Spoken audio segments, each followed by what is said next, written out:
warahmatullahi wabarakatuh. Perkenalkan, nama saya Kuswa Aina Syifa dengan NIM A1D024225. Nah, pada video kali ini saya akan memaparkan materi tentang struktur dan fungsi dari floem serta translokasi glukosa. Nah, yang pertama itu ada struktur dan fungsi dari floem. Nah, floem itu merupakan salah satu jaringan pengangkut yang terdapat pada tumbuhan yang berfungsi untuk mengangkut hasil dari fotosintesis untuk diedarkan ke seluruh bagian tanaman. Nah, floem ini itu memiliki beberapa struktur. Yang pertama itu ada sieve tube element. Nah, sieve tube element ini itu merupakan salah satu bagian yang terdapat pada floem yang berfungsi untuk transportasi gula dan senyawa organik. Nah, antar dari sieve tube elemen ini itu dibatasi oleh sieve tube plate yang ini. Nah, di mana sieve tube plate ini itu berfungsi sebagai penyaring pada proses perpindahan nutrisi antar sel. Nah, selanjutnya itu ada companion cell atau sel pendamping. Nah, gunanya sel pendamping pada floem kali ini itu berfungsi untuk membantu floem membantu sieve tube elemen itu dalam transport floem. Kemudian itu ada floem parenchyma. Nah, floem parenchyma ini itu tersebar di seluruh bagian floem dan berpartisipasi pada proses metabolisme. Terus selanjutnya itu ada floem fiber. Nah, floem fiber ini tuh memiliki bentuk yang panjang, ramping dan memberikan dukungan struktural pada floem.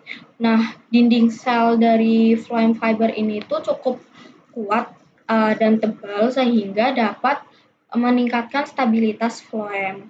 Nah, semua bagian yang sudah disebutkan tadi itu bekerja sama untuk melakukan transport glukosa dan senyawa organik secara efisien pada tumbuhan.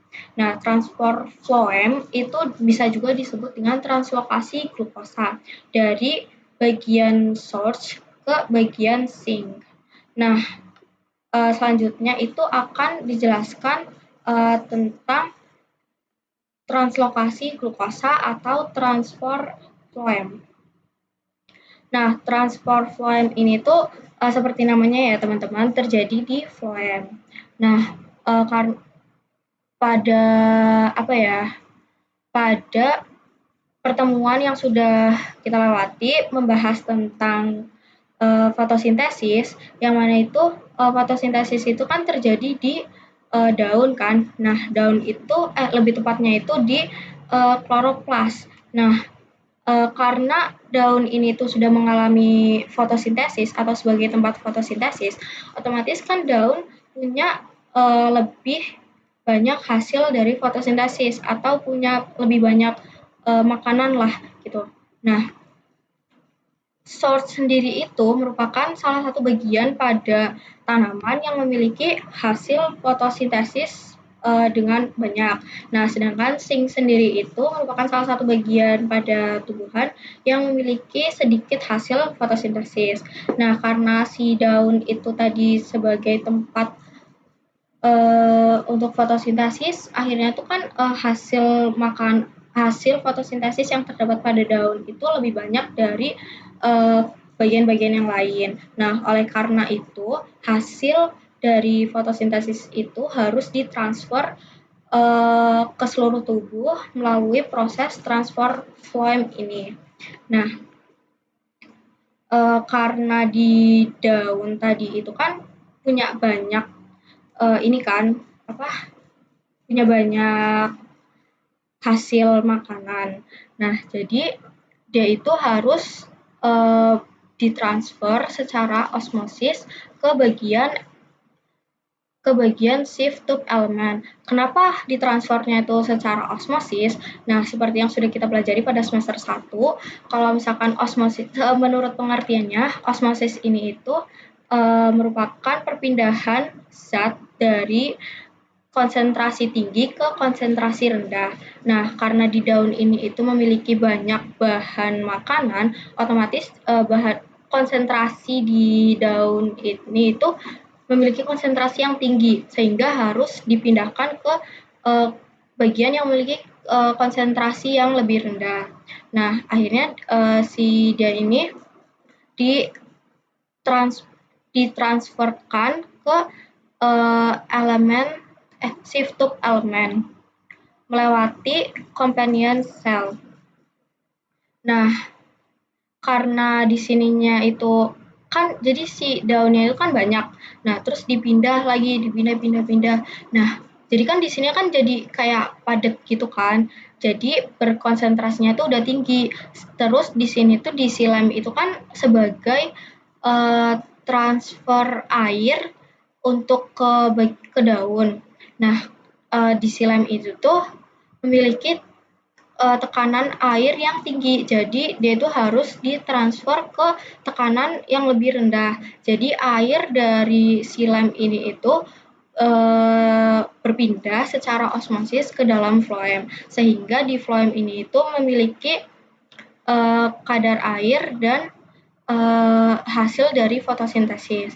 Nah, karena adanya air yang berpindah dari silem tadi, jadi hasil fotosintesis dari floem ini itu bisa berjalan. Nah, ini hasil makanannya itu berjalan terus sampai ke sink cell. Nah, sink cell ini tuh tadi kan merupakan salah satu bagian yang memerlukan hasil makanan kan, hasil fotosintesis. Nah, jadi otomatis tuh tekanan di sini tuh lebih rendah daripada yang di shift tube elemen tadi. Nah, otomatis si hasil makanan hasil fotosintesis yang tadi ditransferkan itu akan berpindah secara osmosis ke daerah sink cell. Nah, air yang sudah melewati daerah ini itu akan berpindah secara osmosis kembali ke silem dan siklus akan berputar secara siklik. Nah, tadi kan ini kan ada dua gambar, ada floem dan silem. Nah, floem ini itu bergerak ke dua arah, jadi bisa ke atas, bisa ke bawah. Nah, ini tuh kalau silem itu cuma ke atas doang. Nah, jadi dia tuh nggak melulu ada di root ya atau akar. Jadi dia si bahan makannya itu juga bisa naik ke buah atau ke bunga atau kemana kayak gitu. Mungkin cukup sekian yang bisa saya paparkan. Kurang lebihnya mohon maaf. Wassalamualaikum warahmatullahi wabarakatuh.